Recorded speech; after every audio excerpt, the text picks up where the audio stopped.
Good morning. Ambassador Toshina Orabe of Japan. Rick Jennings, President, American Chamber of Commerce. John Casey, President, Australia New Zealand Chamber of Commerce. Julian Payne, President, Canadian Chamber of Commerce. Hubert Daboville, President, European Chamber of Commerce. Nobuya Ichiki, President, Japanese Chamber of Commerce. Edward Chang, President, Korean Chamber of Commerce. Ki-Tek Hong, Director, Philippine Association of Multinational Companies Regional Headquarters, or PAMURI in short. My former colleague, Bertie Lim, former Tourism Secretary. Former Finance Secretary Bobby De Ocampo. Okay, there's Bobby. Co-Vice Chairman, Manila Business Club. We have Governor of Ilocos Norte, Aimee Marcos, is here.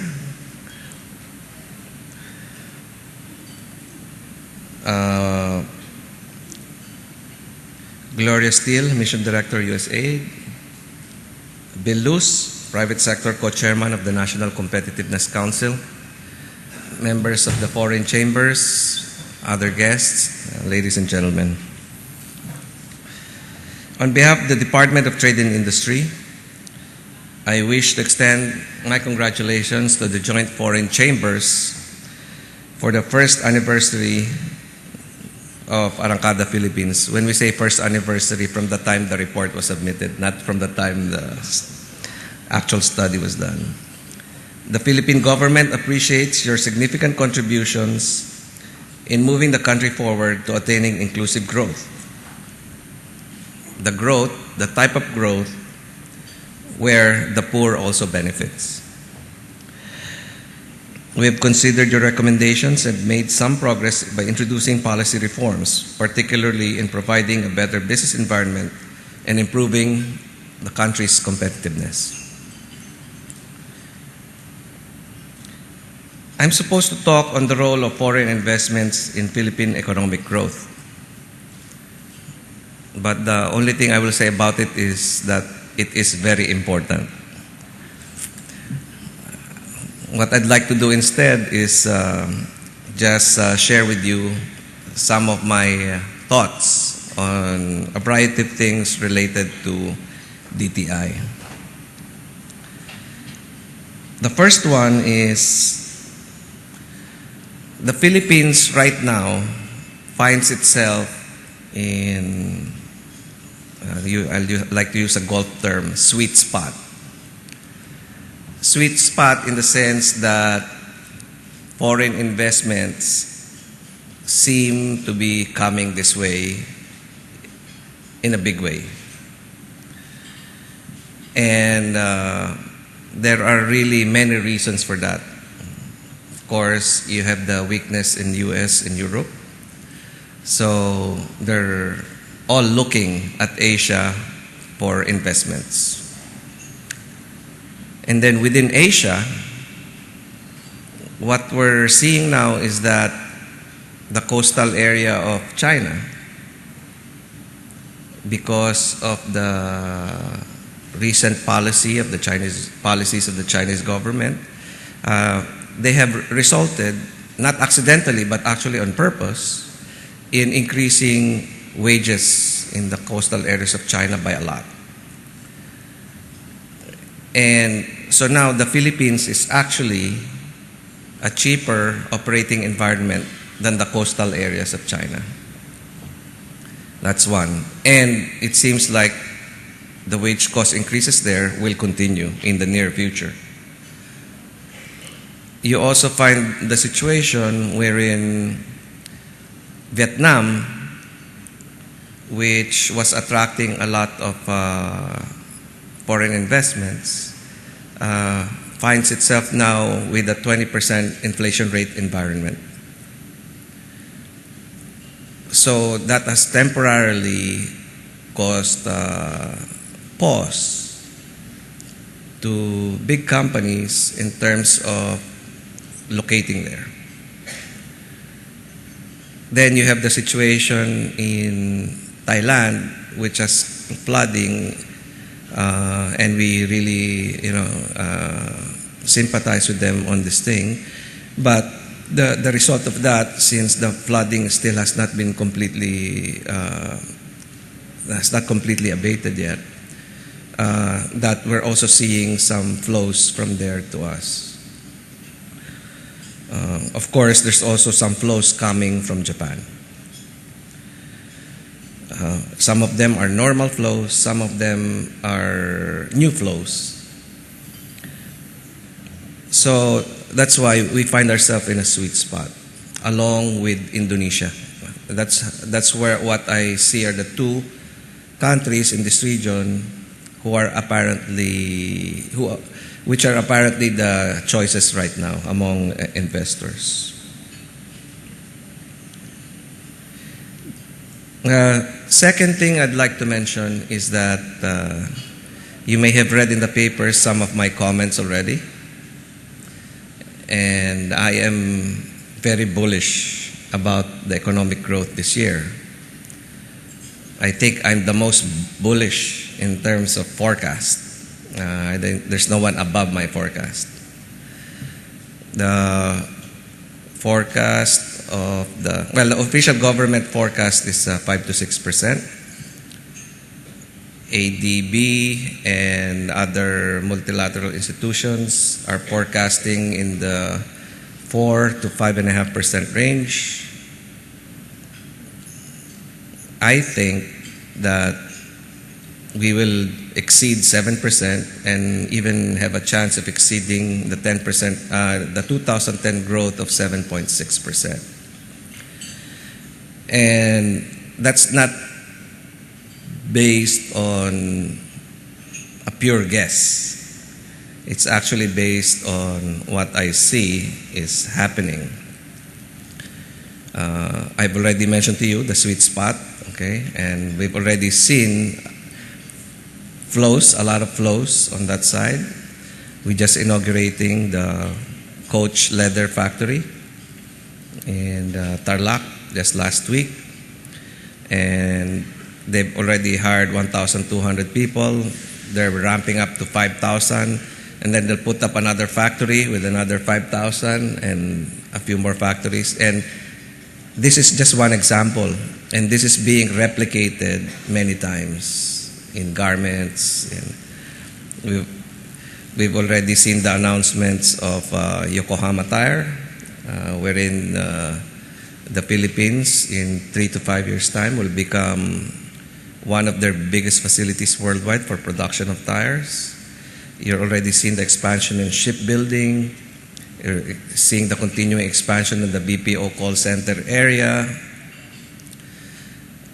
So a lot of things. And I also seen the pipeline already of the projects in PEZA. These are not maybes. These pipelines are almost sure, and they're very big projects. So many of them will break ground this year. I also see the pipeline in other areas, and I already know of the expansions even of the non-registered firms. So there's really a lot. Plus, the final thing, because when I originally made my forecast, I was thinking that the electronics sector, which accounts for 50% of total Philippine merchandise exports, I was just thinking that they would have flat growth this year.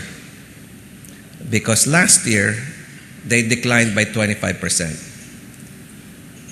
And even with the decline of 25% in the electronics exports, which accounts for half of our total merchandise exports, we will still manage to grow this economy at around 3.6% this year. That's my guess.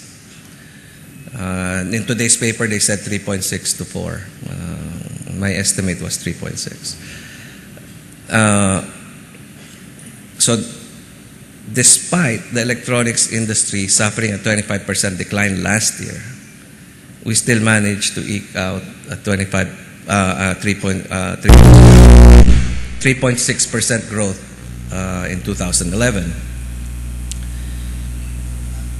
Now this year, I was expecting that maybe if they just do flat to 2011, zero growth, that will still achieve very strong economic growth. But I met with the SAPI board last week in their... do I have to do something here? Okay, so... And they told me that they are very bullish this year.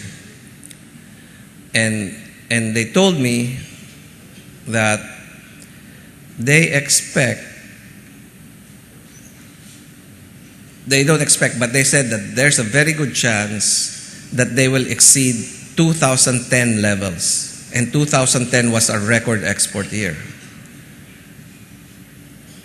And a few of the companies already told me they're hiring 2,000 people now. Another told me they're hiring 800 now. And those were just two companies that I talked to. So I'm sure that this is being replicated again across the board. So my optimism really is based on facts. And so that's why when one of the titles of the succeeding sessions, the one that's going to be discussed by Bobby De Ocampo, says, growing too slow. Okay, I think that's not correct. Because the Philippines has been growing. We're one of the very few countries, okay, in the world wherein we've had over 50 quarters of consecutive growth, quarterly growth. So since late 90s, we have not had a single quarter of negative growth. So I think it's very inappropriate to say that growing too slow. We grew 7.6% in 2010. That's not slow growth. And 3.6, even at 3.6% last year, that's still not slow growth given what happened globally. And this year, definitely, it will not be slow growth.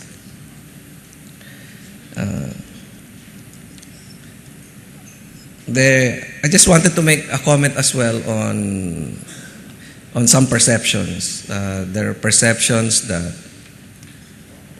Philippines grossly lacks infrastructure. Again, I challenge that statement.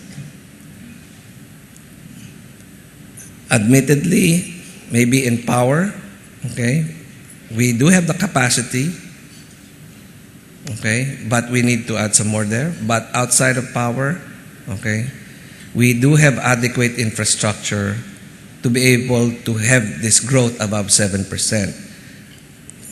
I will admit, though, that it is always desirable to see more infrastructure.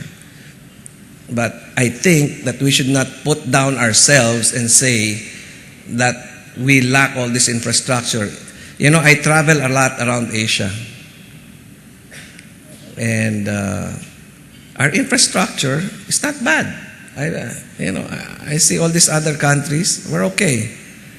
So sometimes we tend to be too harsh on ourselves. The DTI now is embarking on many things, including the development of industry roadmaps. We kind of lost that. The agency lost that part in the past, so we're trying to rebuild that capability. But to be able to rebuild that capability, we really need the inputs of the different sectors, because the expertise really is in the sectors. is in the different industries. It's not with us. And so we have to rely a lot on the input from industry to have a credible industry development roadmap. So I would like to request for your assistance, and I know my people have been working with some of you already, and we hope you give this effort full support, because the industry roadmaps actually are also very important when we go into our trade negotiations, because the basis really for our trade negotiations is in the industry roadmaps. I'd also like to discuss very briefly the importance of SMEs. And under my watch, we're putting a lot of effort and resources in the development of SMEs. The President Aquino's vision really is to attain inclusive growth, where everybody benefits from economic growth. Not only the biggest companies, not only the richest people, but the benefit has to flow through as well to the poorest of the poor. And that's why the SME component is very critical, because without the SME component, we cannot really attain inclusive growth.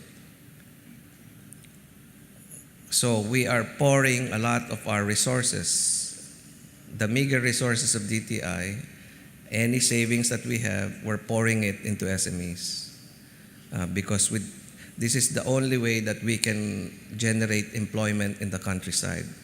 This is supported as well by our choice of sectors which are utmost priority. The two sectors are tourism and agriculture, because those are the two sectors that really can provide employment in the countryside. That doesn't mean that we're not paying attention to the big industries, okay? Because we're taking a three-pronged approach. One, of course, is the SME development.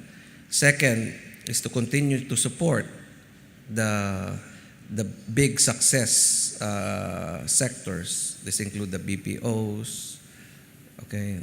And this include the electronics industry, etc.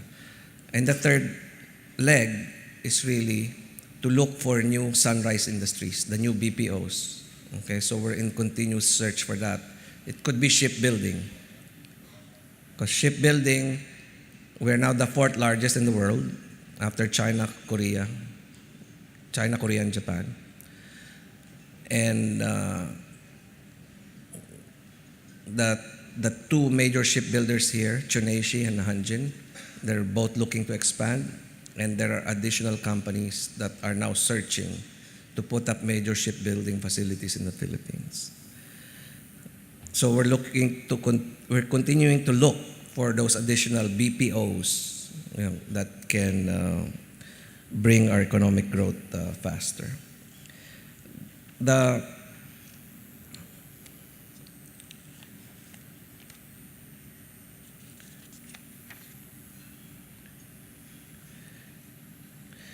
So in just 2 minutes on competitiveness. I know Bill Luz is going to be talking about this later, but the statement earlier that we want to improve our competitiveness and be in the top quartile is correct. In fact, our main benchmark is the Doing Business Survey of the World Bank. And currently, we're 136 out of, I think, 185 countries. Our target by 2016 is to be in the top 50. And the main workhorse for that is the National Competitiveness Council. Okay, and Bill Luz will be leading the charge. But I would like to appeal to you, because we've made already a lot of progress with this Doing Business Survey. One is we changed the benchmark city. Based on our request, the World Bank agreed to it. We changed the benchmark city from Manila to Quezon City, because it had to be either Makati or Quezon City. Makati being the biggest in volume, and Quezon City being the biggest in numbers of businesses. They were using earlier the benchmark of Manila, City of Manila. So we changed that to Quezon City. Second is we asked them to include in their surveys PESA companies. Because as you know, in the Philippines, we have two business environments. One is really the PESA, and the other one is the non-PESA. The non-PESA, there's still a lot of work to be done there. But PESA, the PESA locators are very, very happy. And they have not been captured in the past surveys. And I think that's a big distortion, because 80% of total exports of the Philippines comes from PESA zones. So that's a big part of our GDP. It's a big part of our economy. It's our most competitive environment, and it has not been captured in the surveys. So we've asked the World Economic Forum, we've asked through Billus, and I've asked directly the World Bank to please include PESA firms in their next survey. Not to survey 100% PESA firms, but to have an appropriate representation of the economy in that survey from PESA firms. And by doing that, it will definitely overnight improve our rankings. My appeal to you is what they've told us, the surveyors, is that they send out these forms, but very few actually send in back the surveys. My appeal to you is, please, for this year, the survey starts around March, depends on which survey is being pursued. Please fill up the forms and submit it. That would really help us get an appropriate ranking. When I look at the rankings, there are many categories there that I disagree totally. I totally disagree with, including the state of telecoms in the Philippines. We are ranked very low in telecoms, and I think that's because of the survey. The forms are not appropriately returned, and Philippines cannot be that low in telecoms if we are the number one call center in the world. It cannot be. Okay? That means our cost is competitive, our infrastructure is good, so there are certain things that can be easily corrected. And I'd like to appeal to you to really participate in this so we can be supportive. So that's all I have to say. My point is, we have all the necessary ingredients for success. This year will be a good year. Philippines is blessed with natural resources and a large population of educated, highly creative, and productive people. And the success story will really depend also on us. We don't even have to make a large effort this year to achieve big economic growth. My appeal to you is not to be negative, not to block it. Just let it happen. It will happen already. Thank you very much, and have a good day.